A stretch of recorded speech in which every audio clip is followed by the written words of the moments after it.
नूरपुर नाम का एक गांव था जिसमें हरीश नाम का एक गरीब किसान रहता था, जो कि उसी गांव के जमींदार के खेत में काम करके अपना घर चलाता था।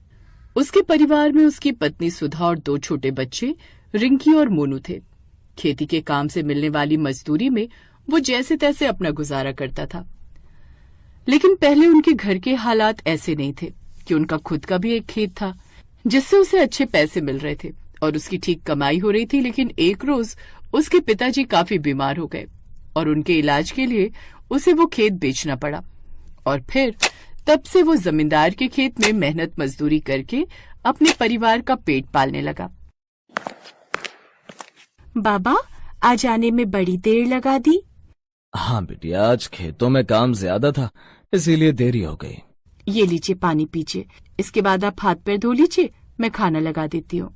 कुछ देर बाद सुधा खाना लगाती है और पूरा परिवार साथ में बैठकर खाना खाता है।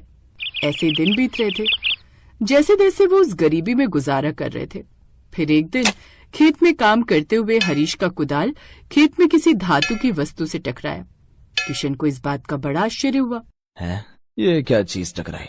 कहीं खेत में पुरखों का गढ़ा हुआ कोई खजाना तो नहीं?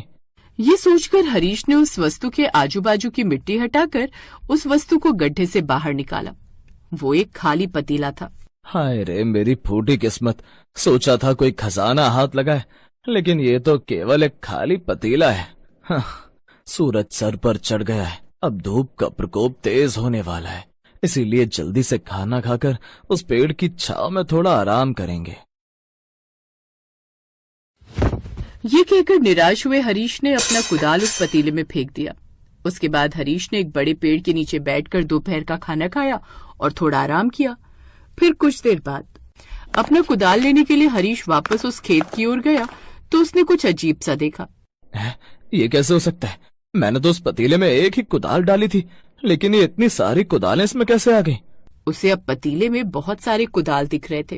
ये चमत्कार है या मेरा वहम? मुझे तो विश्वास ही नहीं हो रहा। अब हरीश ने उसके पास जो टोकरियां थी वो टोकरी पतीले में डाली तो देखते ही देखते उस पतीले में बहुत सारी टोकरियां दिखाई दी। अब हरीश को यकीन हो गया कि ये पतीला कोई साधारण पतीला नहीं बल्कि जादुई पतीला है। वो बहुत खुश हो गया और वो उस पतीले को अपने घर ले आया। जहाँ जाते ही उसकी पत्नी शुरू हो गई। आ गए आप? मैं कब से आपकी राह देख रही थी। देखिए ना, घर में एक भी सब्जी नहीं है, सिर्फ ये एक आलू है। चलिए बाजार से चलकर पाव भर ले आते हैं। अरे नहीं, उसकी जरूरत नहीं है, एक आलू है ना। तो क्या अब इस एक आलू से हम पूरे परिवार का खाना बनाएंगे? उसकी जरूरत नहीं पड़ेगी, तू बस वो एक आलू लाकर दिखा, फिर देख मेरा कमाल। अब उसने वो एक आलू उस पतीले में डाला तो वो पतीला झट से ढेर सारे आलू से भर गया। ये चमत्कार देखकर वो सभी हैरान रह गए। ये जादू जादू! ये कैसे हुआ जी? ये तो सचमुच का जादू है।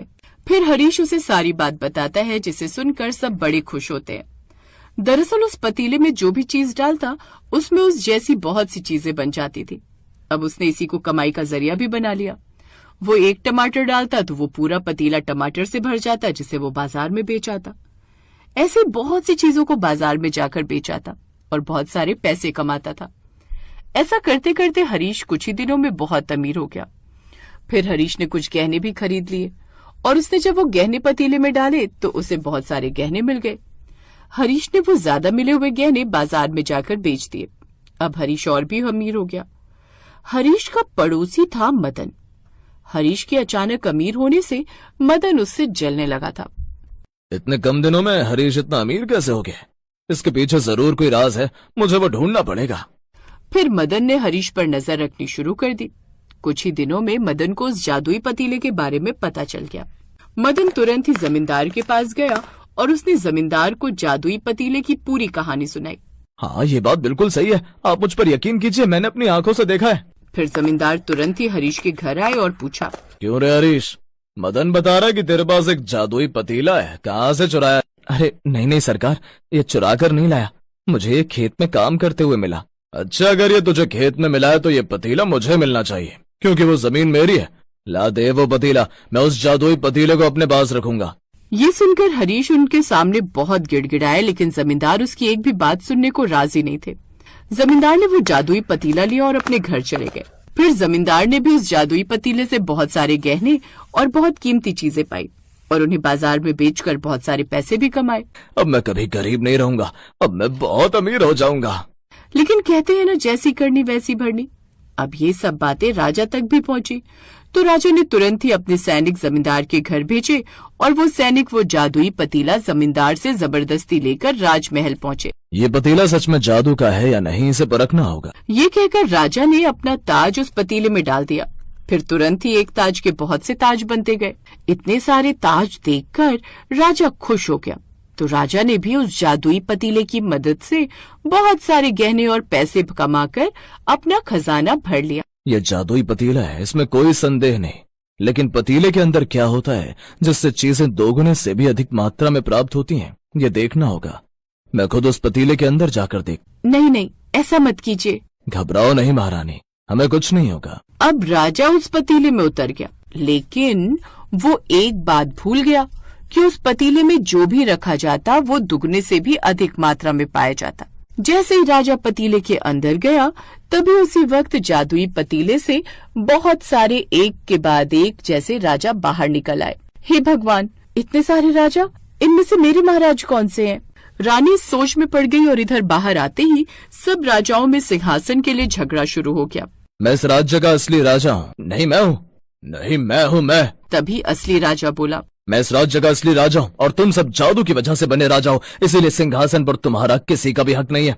मैं असली राजा हूँ, मैं ही बैठूंगा सिंहासन पर, तुम नहीं। मैं असली राजा हूँ। और सुनो, सब लोग सिंहासन पर कौन बैठेगा इसका निर्णय हमारे बीच के युद्ध के बाद ही होगा। चलो तैयार हो जाओ। फिर देखते ही देखते उन राजाओं में सिंहासन के लिए लड़ाई छिड़ गई और इस घमासान लड़ाई में सब राजाओं ने एक दूसरे को मार दिया। लड़ाई में राज्य का असली राजा भी मारा गया और केवल इतना ही नहीं, इस लड़ाई में राजाओं के साथ जादुई पतीला भी टूटकर नष्ट हो गया। जल्दी ही ये खबर किसान और जमींदार दोनों को पता चली। हमने जादुई पतीले से सिर्फ लाभ लिया, परंतु राजा जी ने उस जादुई पतीले की अनावश्यक चिकित्सा की। कभी कभी बहुत ज्यादा चिकित्सा भी विनाश का कारण बनती है। इसके बाद हरीश ने खुद की मिठाई की दुकान उस पतीले की मदद से कमाए हुए पैसे से खोल ली और अब वो खूब कमाई भी करने लगा।